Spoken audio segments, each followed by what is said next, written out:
On the surface, Moscow, Idaho, was the kind of town where people felt safe. Nestled in the rolling hills of northern Idaho, it was home to the University of Idaho and thousands of students pursuing their dreams. The city was known for its quiet neighborhoods, friendly atmosphere, and relatively low crime rate. For years, students had walked home after late-night gatherings, studied in coffee shops, and enjoyed the sense of community that made Moscow feel more like home than a college town.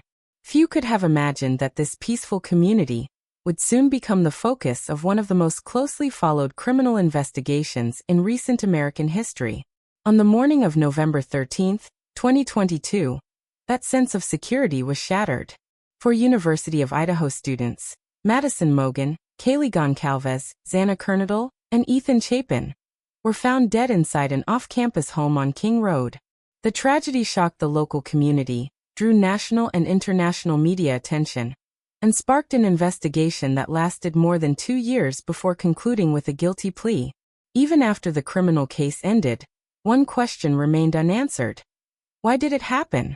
Each of the 4 victims had a future filled with hopes, ambitions, and opportunities.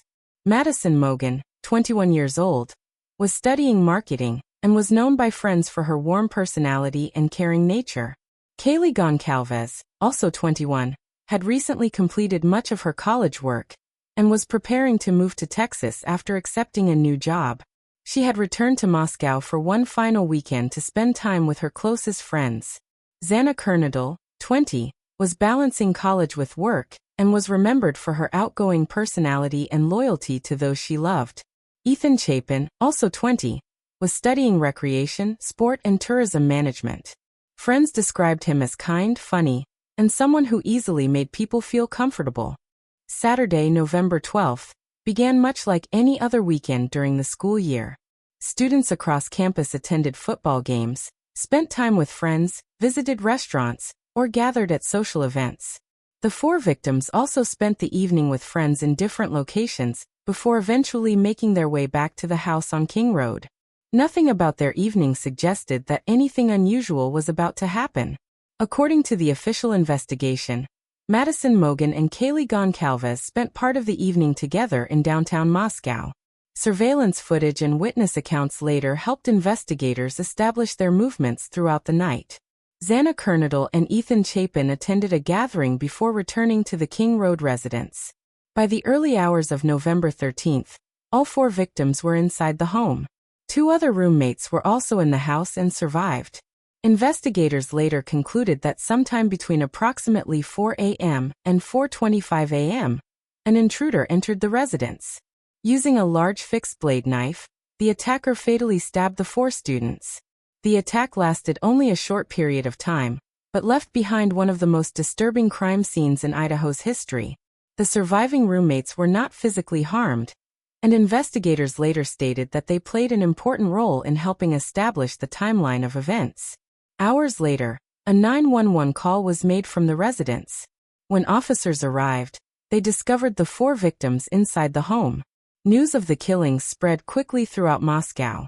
Students who had spent the previous evening enjoying the weekend awoke to emergency vehicles, police tape, and an overwhelming sense of fear. Parents from around the country called their children studying at the University of Idaho, desperate for reassurance that they were safe. The murders dominated news broadcasts and social media, transforming the quiet college town into the center of a nationwide investigation. The Moscow Police Department immediately began working with the Idaho State Police and the Federal Bureau of Investigation. Hundreds of investigators, forensic specialists, and analysts were assigned to the case. Thousands of tips poured in from members of the public. Detectives reviewed surveillance videos from nearby homes and businesses, interviewed friends, family members, classmates, and neighbors, and carefully examined physical evidence collected from the crime scene. As investigators pieced together the timeline, one detail began to stand out. Security cameras had captured images of a white Hyundai Elantra driving near the King Road residence during the early morning hours of the murders. Detectives believed the vehicle could be connected to the crime and asked the public for assistance in locating it. The request generated enormous public interest, and reports about the white sedan spread across television broadcasts and online platforms. At the same time, forensic investigators continued processing evidence recovered from inside the home. One of the most significant discoveries was a knife sheath found near one of the victims. DNA recovered from the sheath became a critical piece of evidence. Combined with surveillance footage, cell phone records, and vehicle information, investigators eventually identified Bryan Kohberger, a PhD criminology student at nearby Washington State University, as the primary suspect. As the investigation continued, authorities quietly gathered additional evidence before making an arrest. On December 30, 2022, law enforcement officers traveled to Pennsylvania, where Kohberger was staying at his parents' home during the holiday break. Before dawn, officers executed a search warrant and arrested him without incident. He was charged with 4 counts of first-degree murder and 1 count of burglary.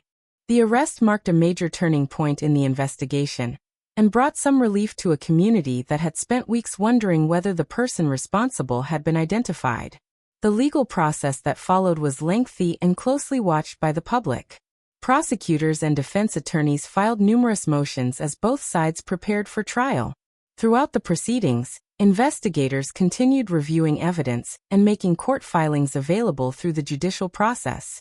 The case remained one of the most discussed criminal cases in the United States.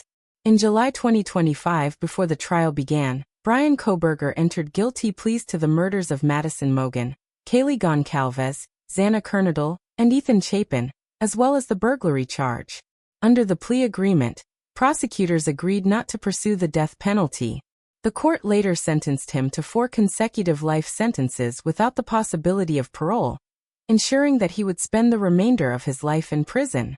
Although the guilty plea brought the criminal case to a close, it did not answer every question. During the proceedings, Kohberger did not publicly explain why he committed the murders, and investigators have not announced a definitive motive supported by evidence presented in court. As a result, the question of motive remains unresolved in the public record. The impact of the tragedy extended far beyond the courtroom.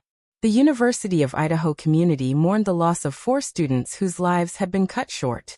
Memorials were held to honor Madison, Kaylee, Xana, and Ethan.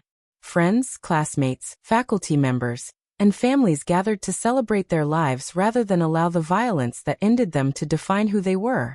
Scholarships, charitable efforts, and acts of remembrance have continued in their names, reflecting the lasting influence they had on those around them.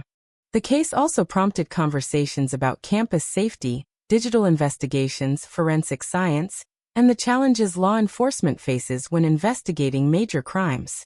It demonstrated how surveillance footage, DNA analysis, cell phone data, and cooperation between local, state, and federal agencies can contribute to solving a complex investigation. Today, the house on King Road is no longer standing, having been demolished with the support of the property owner and the university. Yet the memory of what happened there continues to shape the community. For the families of Madison Mogen, Kaylee Goncalves, Xana Kernodle, and Ethan Chapin, no court decision can erase their loss. While the legal process has reached its conclusion, their grief remains deeply personal and enduring. The Idaho student murders remain one of the most significant criminal investigations of recent years, not because of the attention they received, but because they remind us that behind every headline are real people, real families, and lives forever changed. The story is ultimately not about the person who committed the crimes, but about 4 young individuals whose futures were filled with promise, and whose memories continue to live on through the people who loved them.